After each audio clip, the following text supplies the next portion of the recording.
வாரத்தின் முதல் நாளே தேவனை தொழுது கொள்ளும்படியாக கூடி வந்திருக்கிறதான உங்கள் யாவருக்கும் கிறிஸ்து இயேசுவின் நாமத்தினாலே உங்களை வாழ்த்துகிறேன். நாம் சத்தியத்துக்காக தெரிந்து கொள்ளப்பட்ட வேத பகுதியை நாம் வாசிக்க கேட்டோம். 1 யோவான் 4ஆம் அதிகாரம் 1ஆம் வசனம். பிரியமானவர்களே, உலகத்தில் அநேகம் கள்ள தீர்க்கதரிசிகள் தோன்றி இருப்பதினாலும் நீங்கள் எல்லா ஆவிகளையும் நம்பாமல் அந்த ஆவிகள் தேவனால் உண்டானவைகளோ என்று சோதித்தறியுங்கள். அப்போஸ்தலனாகிய யோவான் சொல்றாரு, உலகத்தில் அநேக கள்ள தீர்க்கதரிசிகள் தோன்றி இருப்பதினால. கிபி 90 இந்த புஸ்தகம் எழுதப்படுது. அப்படி எழுதப்படும் போது தேவன் பரிசுத்த ஆவியின் மூலமாக யோவானை கொண்டு ஒரு எச்சரிப்பு கொடுக்கிறாரு. உலகத்தில் அநேக கள்ள தீர்க்கதரிசிகள் தோன்றி இருப்பதினால. பாருங்க, யோவானுடைய காலகட்டத்தில் மாத்திரமல்ல, இன்றைக்கும் உலகத்தில் எவ்வளவு பேர் இருக்காங்கன்னா, அநேக கள்ள தீர்க்கதரிசிகள் அதிகமாக என்ன இருக்குன்னா பெருகிதான் இருக்கிறாங்க. வித்தியாசமான உபதேசங்கள் என்ன செய்யறாங்கன்னா போதிக்கிறாங்க. ஜனங்களை என்ன செய்யறாங்கன்னா வஞ்சிக்கிறாங்க. பாவம் பண்ணா தண்டனையே கிடையாதுன்னு சொல்றாங்க. பாவம் பண்ணா பரலோகம் போகலான்றாங்க. இப்படி நிறைய உபதேசங்கள் என்ன செய்யறாங்கன்னா போதிக்கிறாங்க. ஒருத்தர் சமீபத்தில் ஒரு வீடியோ ஒன்று பார்த்தேன். அந்த வீடியோவில் தேவனை மகிமைப்படுத்திட்டு அவர் கெட்ட வார்த்தையில் பேசுறாரு. எல்லாரும் ஆமேன் அல்லலையான்றாங்க. அப்படி கெட்ட வார்த்தையில் அப்படியே பேசுறாரு. எல்லாம் சந்தோஷப்படுறாங்க. அப்ப உலகத்தில் அநேக தீர்க்கதரிசிகள், கள்ள தீர்க்கதரிசிகள் தோன்றி இருப்பதினால் எல்லா ஆவியும் என்ன செய்யக்கூடாது, நம்பக்கூடாது அப்படின்றார். பாருங்க, இன்னைக்கு ஒரு கூட்ட மக்கள் சொல்றாங்க, இஸ்ரவேல் தேசத்துல சிவப்பு கிடாரி என்ன செஞ்சிருக்காங்கன்னா பலி செலுத்திட்டாங்க. இயேசு கிறிஸ்து என்ன செய்ய போறாருன்னா வரப்போறாருன்றாங்க. யூடியூப்ல போட்டு பாருங்க. இஸ்ரவேல் தேசத்துல சிவப்பு கிடாரி என்ன பண்ணிட்டாங்கன்னா பலி செலுத்திட்டாங்க. இயேசு கிறிஸ்து என்ன செய்ய போறாருன்னா வரப்போறாரு அப்படின்னு அவங்க சொல்றாங்க. தேவன் சொன்ன மாதிரி தான் மேல சொன்னார் இல்லைங்களா, உலகத்தில் அநேக கள்ள தீர்க்கதரிசிகள் தோன்றி இருப்பதினால் நீங்கள் எல்லா ஆவிகளையும் நம்பாமல், எந்த ஆவி என்ன செய்யாதீங்க, நம்பாதீங்க. அந்த ஆவிகள் தேவனால் உண்டானவைகளோ. அப்போ ஒருத்தன் சொல்றான், இஸ்ரவேல் தேசத்துல சிவப்பு கிடாரி பலி செலுத்திட்டாங்க, இயேசு கிறிஸ்து வரப்போறன்னு ஒருத்தர் சொல்றாருன்னா நம்ம என்ன செய்யணும், அந்த ஆவி தேவனால் உண்டானதோ என்ன செய்யணுங்க, சோதிச்சு பார்க்கணும். எப்படி சோதிச்சு பார்க்கறது? வேத வாக்கியங்கள். அப்ப இயேசு கிறிஸ்துவின் வருகைக்காக எல்லாரும் எதை நோக்கி பாருங்கன்றாங்கன்னா இஸ்ரவேலை பாருங்கன்றாங்க. இயேசு கிறிஸ்துவின் வருகைக்காக நம்ம எதான் பார்க்கணும்? வேத வாக்கியங்களை தான் நம்ம பார்க்கணும். வேத வாக்கியத்துல இயேசு கிறிஸ்துவின் வருகை பற்றி என்ன சொல்லப்பட்டிருக்கு, இயேசு கிறிஸ்து எப்போது வருவார், இயேசு கிறிஸ்து வருவதற்கான அடையாளம் என்ன, இதான் நம்ம பார்க்கணும். அப்ப சிவப்பு கிடாரி பலி செலுத்தப்பட்டால் இயேசு கிறிஸ்து வந்துடுவாருன்றாங்க. சிவப்பு கிடாரிக்கும் இயேசு கிறிஸ்துவுக்கும் என்ன சம்பந்தம் இருக்கு பாருங்க. பழைய ஏற்பாட்டுல 7 பலிகள் இருந்தது. பாவ நிவாரண பலி, குற்ற நிவாரண பலி, சர்வாங்க தகன பலி, போஜன பலி, பான பலி, இப்படி 7 பலிகள் இருந்தது. ஒரு பலி இஸ்ரவேல் தேசத்துல தேவன் செலுத்தும்படி கட்டளை கொடுத்தார். அந்த பலி எங்க இருக்கும் அப்படின்னு கேட்டீங்கன்னா, என்னாகம புஸ்தகம் 19ஆம் அதிகாரத்துல அந்த பலி சொல்லப்பட்டிருக்கும். அந்த பலியை பத்தி நம்ம முதல்ல பார்க்கலாம். நல்லா கவனிங்க. இந்த சிவப்பு கிடாரியை எதற்காக பலி செலுத்தினாங்க இஸ்ரவேல் ஜனங்கள்? இந்த சிவப்பு கிடாரிக்கும் இன்றைக்கு இயேசு கிறிஸ்துவின் வருகைக்கும் ஏதாவது சம்பந்தம் இருக்கான்னு நம்ம பார்க்கலாம். என்னாகம புஸ்தகம் 19ஆம் அதிகாரம் 2ஆம் வசனம் பாருங்க. கர்த்தர் கற்பித்த நியாய பிரமாணமாவது பழுதற்றதும் ஊனம் இல்லாததும் நுகத்தடிக்கு உட்படாதுமாகிய சிவப்பான ஒரு கிடாரியை இடத்தில் கொண்டு வரும்படி இஸ்ரவேல் புத்தருக்கு சொல்லுங்கள். இந்த வேத வாக்கியத்துல சிவப்பு கிடாரியை பத்தி என்ன செய்யறாருன்னா பேசுறாரு. நமக்கு வெள்ளை ஆடுகளை பத்தி தெரியும், செம்மறி ஆடுகளை பத்தி நமக்கு தெரியும். ஆனால் சிவப்பு கிடாரி இருந்திருக்கு. அந்த சிவப்பு கிடாரி இன்னைக்கு இருக்கான்னு பார்த்தோம்னா யாருமே இன்னைக்கு கல்ல என்ன செய்ய முடியாதுங்க, பார்க்கலாம் முடியாது. ஆனால் தேவன் என்னாகும் புஸ்தகத்துல அந்த சிவப்பு கிடாரி பத்தி சொல்றாரு. அந்த சிவப்பு கிடாரி எப்ப இருந்ததுன்னா அந்த காலகட்டத்திலே இருந்தது. அந்த சிவப்பு கிடாரி என்ன செய்ய வேண்டும் என்று சொன்னால் பலி செலுத்தணும். அந்த கிடாரி எப்படி இருக்கணும் பாருங்க, பழுதற்றதும். அந்த கிடாரி எப்படி இருக்கணும், பழுதற்றதா இருக்கணும். பாருங்க, அது உச்சந்தலையிலிருந்து உள்ள கால் வரைக்கும் எல்லாமே சிவப்பு நிற முடிகளா இருக்கணும். ஒரு கருப்பு முடியோ ஒரு வெள்ளை முடியோ என்ன பண்ணக்கூடாதுங்க, இருக்கக்கூடாது. முழுவதுமா எப்படி இருக்கும்னா சிவப்பு நிறமா இருக்கணும். ஊனம் இல்லாதது, பழுதற்றதும் ஊனம் இல்லாததும், அதுக்கு எந்த ஊனமுமே இருக்கக்கூடாது. 3வது நுகத்தடிக்கு உட்படாதது. அந்த சிவப்பு கிடாரிய எந்த வேலைக்கு என்ன செய்யக்கூடாதுங்க, பயன்படுத்தப்பட்டிருக்க கூடாது. அந்த கிடாரிய இடத்தில் கொண்டு வரும்படி இஸ்ரவேல் ஜனங்களுக்கு என்ன செய்ய கட்டளையிடு அப்படின்றார். என்னாகமோ 19ஆம் அதிகாரம் 3ஆம் வசனம் பாருங்க. அதை எலியேசர் என்னும் ஆசாரியனிடத்தில் ஒப்புக் கொடுங்கள். அவன் அதை பாளையத்துக்கு வெளியே கொண்டு போக கடவன், அங்கே அது அவனுக்கு முன்பாக கொல்லப்பட கடவுது.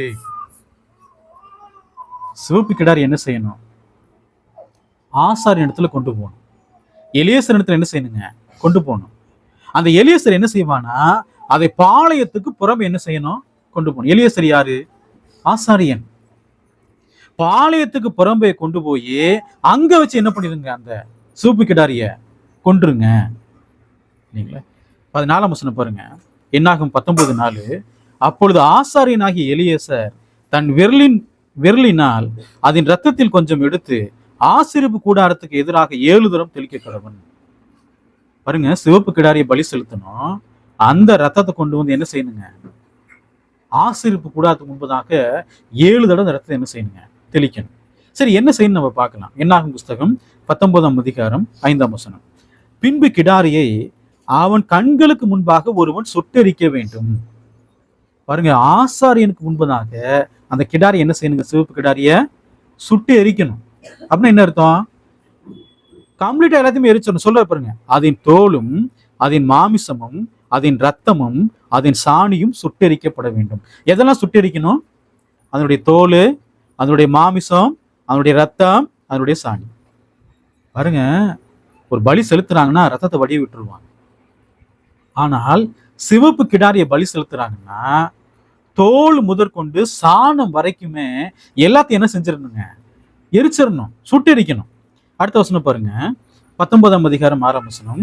அப்பொழுது ஆசாரியன் கேதுரு கட்டையையும் ஈசோப்பையும் சிவப்பு நூலையும் எடுத்து கிடாரி எரிக்கப்படுகிற நெருப்பின் நடுவிலே போட கடவன். பாருங்க, கிடாரி அப்படியே எரிஞ்சுக்கிட்டே இருக்கும். அப்ப ஆசாரியன் என்ன செய்யணுங்க? கேதுரு கட்டை, ஈசோப்பு, சிவப்பு நூலை இதை எடுத்து என்ன செய்யணும்? அதுல உள்ள போட்டுறணும். எரியிற அந்த தீயில என்ன செஞ்சிடணுங்க? உள்ள போட்டுறணும். 19ஆம் அதிகாரம் 7ஆம் வசனம் பாருங்க. பின்பு ஆசாரியன் தன் வஸ்திரங்களை தோய்த்து ஜலத்திலே ஸ்நானம் பண்ணி அதன் பின்பு பாளையத்தில் பிரவேசிக்க கடவன். ஆசாரியன் சாயங்காலம் மட்டும் தீட்டுப்பட்டு இருப்பான். ஆசாரியன் அங்க போயிருக்கிறார், பாளையத்துக்கு புறம்பே போயிருக்கிறாரு. சுட்டெரிக்கப்படுறத அவர் பார்க்கிறாரு. அந்த ஆசாரியன் என்னவா இருப்பாரு? தீட்டா இருப்பார். பாருங்க, ஒரு பலி செலுத்தப்படுது. ஆசாரியன் முதல் பலி செலுத்தப்படுது.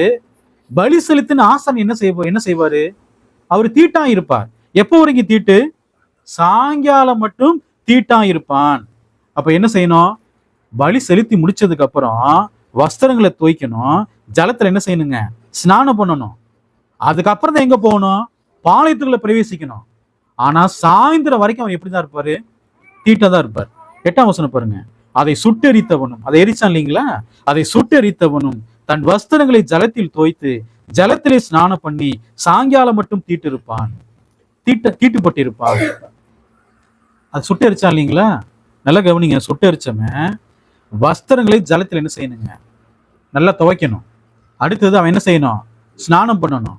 ஸ்நானம் பண்ணிட்டு பாளையத்துக்குள்ள வரும்போது சாயங்காலம் மட்டும் எப்படிதான் இருப்பான்? தீட்டா தான் இருப்பான். அப்ப ஆசாரியனும் தீட்டா தான் இருப்பாரு. அதை எரிச்சான் பாருங்க, அவனு யாரு தாங்க? அவனும் தீட்டா தான் இருப்பான். ஒரு பலி செலுத்தப்படும் போது அது அவங்களை பரிசுத்தப்படுத்தல, அந்த பலி அவங்க செலுத்திட்டாங்கன்னா அவங்க என்னவா இருப்பாங்க? தீட்டா இருப்பார்கள். 19ஆம் அதிகாரம் 10ஆம் வசனம் பாருங்க.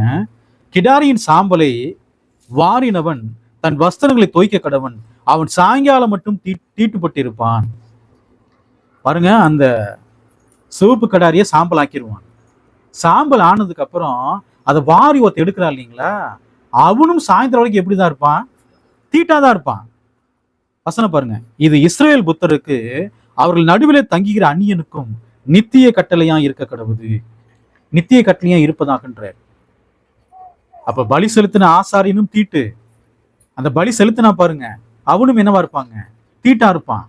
அந்த சாம்பலை வாரி எடுத்தான் பாருங்க, அவனும் என்னவா இருப்பான்? தீட்டா இருப்பான். எதுக்கு தேவன் இதை செய்ய சொல்றாரு? இந்த சிவப்பு கிடாரிக்கு மாத்திரம் ஏன் தேவன் எல்லாவற்றையும் எரிக்க சொல்றாரு? ரத்தம் முதற்கொண்டு தோல் வரைக்கும் சாணம் வரைக்கும் எல்லாத்தையும் என்ன பண்ணிருங்க? எரிச்சு சாம்பலாக்கிருங்கன்ற. எதுக்கு சாம்பலாக்க சொல்றாரு?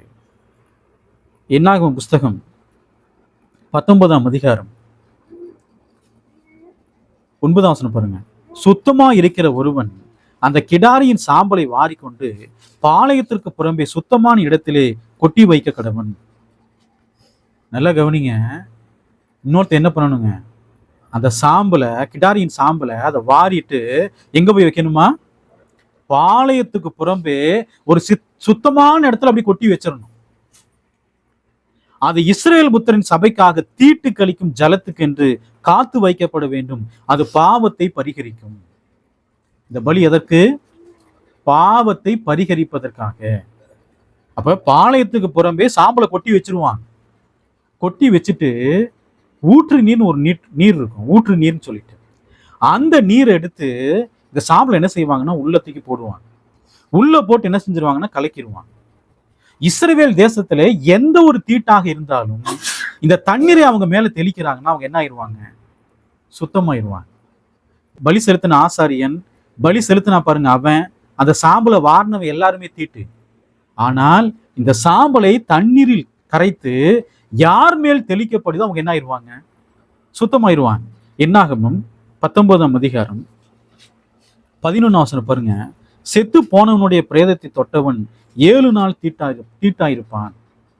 ஒரு பிரேதத்தை ஒருத்தன் தொட்டான்னு வச்சுக்கோங்களேன், அவன் என்ன ஆயிடுவான்?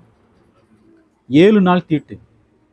செத்து போயிட்டான் ஒருத்தன், அவனுடைய எலும்புகள் இருக்கு, அந்த எலும்பை தொட்டா 7 நாள் தீட்டு. அடுத்த வசனம் பாருங்க, 12ஆம் வசனம் பாருங்க.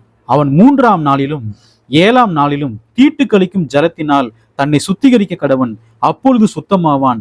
3ஆம் நாளிலும் 7ஆம் நாளிலும் தன்னை சுத்திகரிக்காமல் இருப்பானாகில் அவன் சுத்தமாகான்.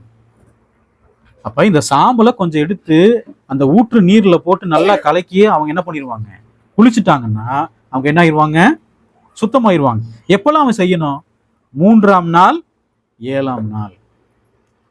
என்னாகமம் 19ஆம் அதிகாரம் 13ஆம் வசனம் பாருங்க.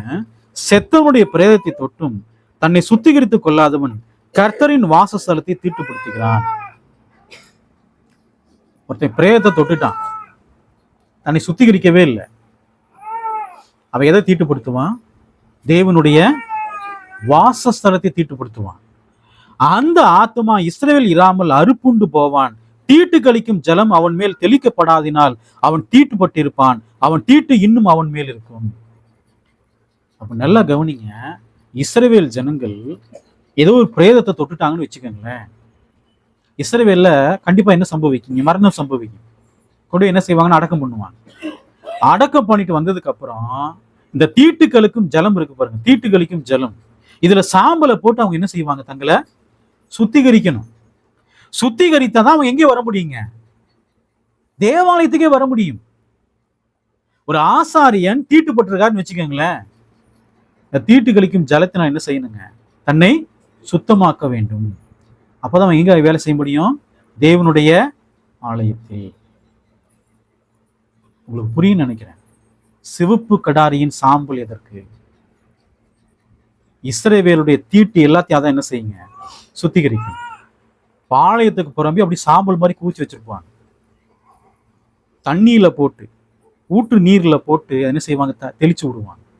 தெளிச்சு விட்டு என்ன ஆயிடுவாங்க? சுத்தமாயிருவாங்க. இப்ப தேவாலயம் இருந்தது இஸ்ரவேல்ல. அந்த தேவாலயம் என்ன ஆயிடுச்சுன்னு அழிஞ்சு போச்சு. சுமார் ஏறக்குறைய 2000 வருஷம் ஆச்சு. இஸ்ரவேலர்கள் தங்களை என்ன நினைக்கிறாங்கன்னா, நாங்களாம் யாரு? தீட்டுப்பட்டவர்கள். தேவனுடைய ஆலயம் கட்டப்பட வேண்டும் என்றால், அந்த ஆலயத்திலே பிரவேசித்து ஆராதனை செய்ய வேண்டும் என்று சொன்னால் நாங்கள் என்ன செய்யணும்? உங்களை தீட்டை கழிக்கணும். அப்ப தீட்டை கழிக்க வேண்டும் என்று சொன்னால் அது இருக்கக்கூடிய ஒரே ஒரு வாய்ப்பு என்னதாங்க? சிவப்பு கிடாரி. அந்த சிவப்பு கிடாரியை வச்சுதான் பலி செலுத்திட்டு அந்த சாம்பல் எடுத்து தண்ணீரில் கரைத்து அதை நாங்க தெளிச்சாதான் என்ன ஆகும்? சுத்தமாகும். அதனாலதான் அவங்க என்ன பண்ணிட்டே இருக்கிறாங்க? சிவப்பு கிடாரிய உருவாக்கணும்னு முயற்சி பண்ணிட்டே இருக்கிறாங்க. சிவப்பு கிடாரிய 2022 உருவாக்கணும். ஆனா அந்த சிவப்பு கிடாரியில 2-3 வெள்ளை முடி வந்துருச்சு. அது பிரயோஜனப்படாத என்ன பண்ணிட்டாங்க? ஒதுக்கிட்டாங்க. மறுபடியும் என்ன செய்யறாங்க? அதை உருவாக்குறாங்க, பாதுகாக்கிறதுக்கு முயற்சி பண்ணிட்டே இருக்கிறாங்க. அப்ப சிவப்பு கிடாரி எதற்கு என்று சொன்னால், மூன்றாம் தேவாலயம் கட்டப்பட வேண்டும் இஸ்ரவேல்ல. அப்படி நோக்கமே அதுதான். நல்ல கவனிங்க, அவங்களுடைய நோக்கம் என்னன்னா, மூன்றாம் தேவாலயத்தை எருசலேம்ல கட்டிட்டோம்னா யார் வந்துருவாங்க? மேசியா வந்துருவான்னு யூதர்கள் நம்புறாங்க. மூன்றாம் ஆலயம் கட்டப்பட்டா இயேசு வந்துருவாருன்னு யார் நம்புறா? கிறிஸ்தவர்கள் நம்புறான். யூதர்கள் இயேசுவை கிறிஸ்துவ என்ன செய்ய மாட்டாங்க? ஏற்றுக்கொள்ளவே மாட்டாங்க. அவங்கள பொறுத்த மட்டும் இன்னும் கிறிஸ்து வரலன்னு அவங்க நம்புறாங்க. இயேசுவை கிறிஸ்துவ என்ன செய்யல? அங்கீகரிக்கவே இல்லை. அப்ப மூன்றாம் தேவாலயம் கட்டப்பட வேண்டும் என்று சொன்னால் சிவப்பு கடாரி நமக்கு தேவை. அவங்க தேவாலய பனிமுட்டுகளை உருவாக்கிட்டாங்க. வஸ்திரங்களை உருவாக்கிட்டாங்க. தேவாலயத்துக்கு தேவையான எல்லாத்தையுமே உருவாக்கிட்டாங்க. அவர்களுக்கு இப்போது என்ன தேவை என்று சொன்னால் சிவப்பு கிடாரி தேவை. அதோடு மாத்திரமல்ல, தேவாலயம் கட்டப்பட்ட இடத்திலே இப்ப என்ன இருக்குன்னா ஒரு மசூதி இருக்கு. 2000 வருஷமாக, நல்லா கவனிங்க, தேவாலயம் இருந்த இடத்துல இப்ப என்ன இருக்குன்னா ஒரு முஸ்லீம் மசூதி இருக்குது. எல்லாமே ரெடியா இருக்கு. சிவப்பு கிடாரி இல்ல. ரெண்டாவது, தேவாலயம் இருந்த இடத்துல மசூதி இருக்குது. அவங்க தேவாலயம் அங்க கட்டினாங்கன்னா சிவப்பு கிடாரி பலி செலுத்தப்படும் என்றால் இயேசு என்ன பண்ணிடுவாரு? வந்துருவாங்கன்னு கிறிஸ்தவங்க நம்புறாங்க. யூதர் என்ன நம்புறாங்கன்னா மேசியா வந்துருவாருன்னு நம்புறாங்க. தேவாலயம் எப்ப கட்டப்பட்டது? 1 ராஜாக்கள் புஸ்தகம் 6ஆம் அதிகாரம் 1ஆம் வசனத்தை பாருங்க.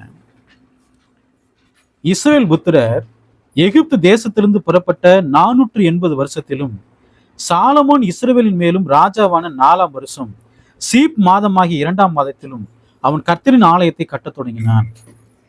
பாருங்க, கிமு 966-67 சாலமோன் தேவாலயத்தை கட்ட ஆரம்பிக்கிறார். கிமு 957 தேவாலயம் என்ன செய்யப்பட்டது? கட்டப்பட்டது. சாலமோன் தேவாலயத்தை திறந்த போது, அபிஷேகம் பண்ணின போது தேவன் சாலமோனுக்கு கட்டளை கொடுத்தார். என்ன கட்டளை கொடுத்தாருன்னா, என்னுடைய நியாய பிரமாணத்துக்கு நீங்க கீழ்ப்படிஞ்சா நாங்க என்ன செய்வேன்?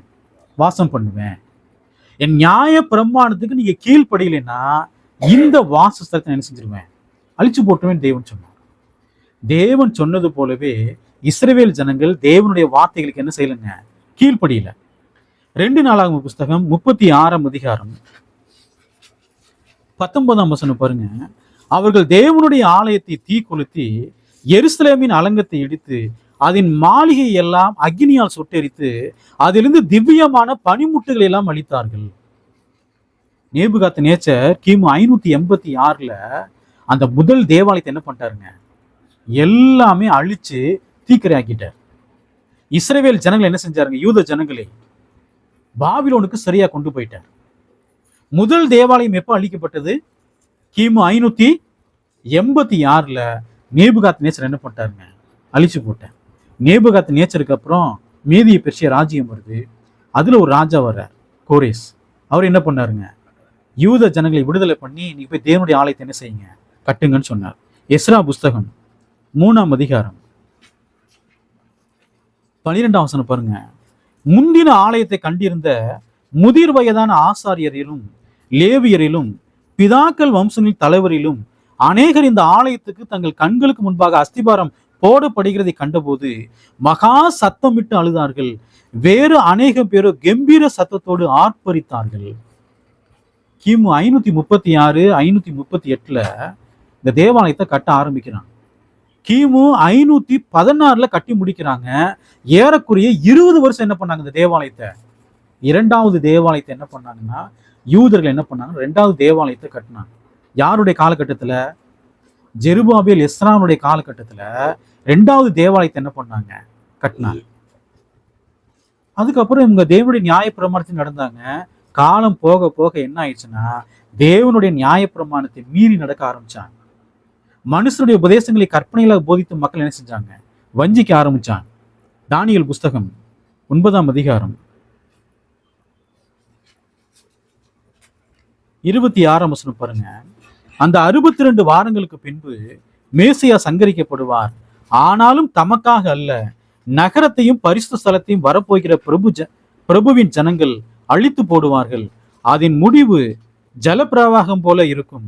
முடிவு பரியந்தம் யுத்தமும் நாசமும் உண்டாக நியமிக்கப்பட்டது. தானியேல் 9:26 இரண்டாம் தேவாலயம் என்னாகும் சொல்றார். மேசியாவுக்கு அப்புறம் வசனம் சொல்ல பாருங்க. நகரத்தையும் பரிசுத்த ஸ்தலத்தையும் வரப்போகிற பிரபுவின் ஜனங்கள் அழித்து போடுவார்கள். நல்ல கவனிங்க. இயேசு கிறிஸ்துவின் காலகட்டத்தில் இருந்த தேவாலயத்தை யார் அழிச்சு போடுவாங்க? வசனத்துல பிரபுவின் ஜனங்கள். அப்ப இரண்டாவது தேவாலயம் என்ன செய்யப்பட போகுது? அழிக்கப்பட போகிறது. மத்தேயு சுவிசேஷம் 24 2 பாருங்க. இயேசு அவர்களை நோக்கி, இவைகளெல்லாம் பார்க்கிறீர்களே, இவ்விடத்தில் ஒரு கல்லின் மேல் ஒரு கல் இராதபடிக்கு எல்லாம் இடிக்கப்பட்டு போகும் என்று மெய்யாகவே உங்களுக்கு சொல்கிறேன். பாருங்க, இயேசு தீர்க்க தரிசனமா சொன்னார். தானியேல் தீர்க்கதரிசி சொன்ன தீர்க்க தரிசனத்தை இயேசு தீர்க்க தரிசனமா சொன்னாரு. என்ன சொன்னார்னா, தேவாலயத்தை நீங்க பாக்குறீங்க, அது சிறந்த கற்களால் அலங்கரிக்கப்பட்டிருக்கு. இந்த தேவாலயம் என்ன செய்யப்படும்னா, ஒரு கல்லின் மேல் ஒரு கல் இராதபடிக்கு இடிக்கப்பட்டு போகும் காலம் வரும். இரண்டாவது தேவாலயம் என்ன செய்யப்பட போகுதுங்க? அழிக்கப்பட போகுதுன்னு இயேசு தீர்க்க தரிசனமா சொன்னார். தானியேல் புஸ்தகத்துல தேவன் தீர்க்க தரிசனமாவே சொன்னார். மேசியா சங்கரிக்கப்பட்டதுக்கு அப்புறம் தேவாலயம் என்ன செய்யப்படும்? அழிக்கப்படும் அப்படின்னு சொன்னார். ஒரு கல்லின் மேல் ஒரு கல் இராதபடிக்கு. ஒரு வீடு இருக்கு, ஒரு கல்லின் மேல் ஒரு கல் இராதபடிக்குன்னு சொன்னா என்ன சம்பவிக்கும்? அஸ்திபாரம் வரைக்கும் என்ன செஞ்சிருவாங்க? தோண்டி போட்டுருவாங்க. லூக்கா புஸ்தகம் 19 41 44 வரைக்கும் பாருங்க. அவர் சமீபமாய் வந்தபோது நகரத்தை பார்த்து அதற்காக கண்ணீர் விட்டு அழுது, உனக்கு கிடைத்த இந்த நாளில் ஆகிலும் உன் சமாதானத்துக்கு ஏற்றவர்களை நீ அறிந்திருந்தாயானால் நலமாயிருக்கும். இப்பொழுதோ அவைகள் உன் கண்களுக்கு மறைவாய் இருக்கிறது. உன்னை சந்திக்கும் காலத்தை நீ அறியாமற் போனபடியால் உன் சத்துருக்கள் உன்னை சூழ மதில் போட்டு உன்னை வளைத்து கொண்டு எப்பக்கத்திலும் உன்னை நெருக்கி உன்னையும் உன்னிலுள்ள உன் பிள்ளைகளையும் தரையாக்கி போட்டு உன்னிடத்தில் ஒரு கல்லின் மேல் ஒரு கல் இராதபடிக்கு செய்யும் நாட்கள் வரும் என்றார். அப்ப தேவன் சொன்னது போலவே, கிறிஸ்து சொன்னது போலவே, ஒரு கல்லின் மேல் ஒரு கல் இராதபடிக்கு இடிக்கப்பட்டு போகும் காலம் வரும். இயேசு கிறிஸ்துவை அங்கீகரிச்சாங்களா? யூதர்கள் அங்கீகரிக்கவே இல்லை. அப்ப இயேசு தீர்க்கதரிசனமா சொன்னாரு, ஒரு கல்லின் மேல் ஒரு கல் இராதபடிக்கு முற்றிலும் என்ன செய்யப்படுங்க? சங்கரிக்கப்படும் அப்படின்னாரு. அப்ப அவங்க என்ன யோசிக்கிறாங்கன்னா, இடிந்து போன அழித்து போடப்பட்ட தேவாலயத்தை நாங்கள் மறுபடியும் கட்டுவோம். மறுபடியும் கட்டப்படும் என்று சொன்னால் யார் வந்துருவா? மேசியா வந்துருவாரு. அப்ப கிபி 70 தீத்துராயன் இயேசு கிறிஸ்து சொன்னது போலவே தேவாலயத்தை என்ன செஞ்சாருங்க? அழிச்சு போட்டார். ஒரு கல்லின் மேல் ஒரு கல் இராதபடிக்கு முற்றிலும் என்ன பண்ணிட்டாரு? அழிச்சு போட்டார். யூதர் என்ன செய்யறாங்க? இப்ப அந்த தேவாலயத்தை நாங்க என்ன செய்ய போறோம்? கட்ட போறோம். அதுக்காக என்ன தேவை? சிவப்பு கிடாரி தேவை. நாங்கள் எல்லாரும் எப்படி இருக்கிறோம்? அசுத்தமா இருக்கிறோம். எங்களுடைய அசுத்தம் நீக்கப்பட வேண்டும் என்று சொன்னால் எது தேவை? கிடாரியின் சாம்பல் தேவை. அதுக்காக இன்னைக்கு வரைக்கும் என்ன செய்யறாங்கன்னா, அவங்க தொடர்ந்து என்ன பண்றாங்க? முயற்சி பண்ணிட்டே இருக்கிறாங்க. கர்த்தருக்கு சித்தமானால் வரக்கூடிய வாரத்துல நாம் இன்னும் என்ன செய்ய போறோங்க? இந்த சிவப்பு கிடாரி எருசலேம்ல என்ன சம்பவிக்க போகுது, இயேசு கிறிஸ்துவின் வருகைக்கும் இந்த சிவப்பு கிடாரிக்கும் ஏதாவது சம்பந்தம் இருக்கா அப்படின்னு என்ன செய்ய போறோம்? வரக்கூடிய வாரத்துல தேவனுக்கு சித்தமானால் நம்ம கற்றுக்கொள்வோம். தேவன் தாமே உங்களை ஆசீர்வதிப்பாராக. ஆமென்.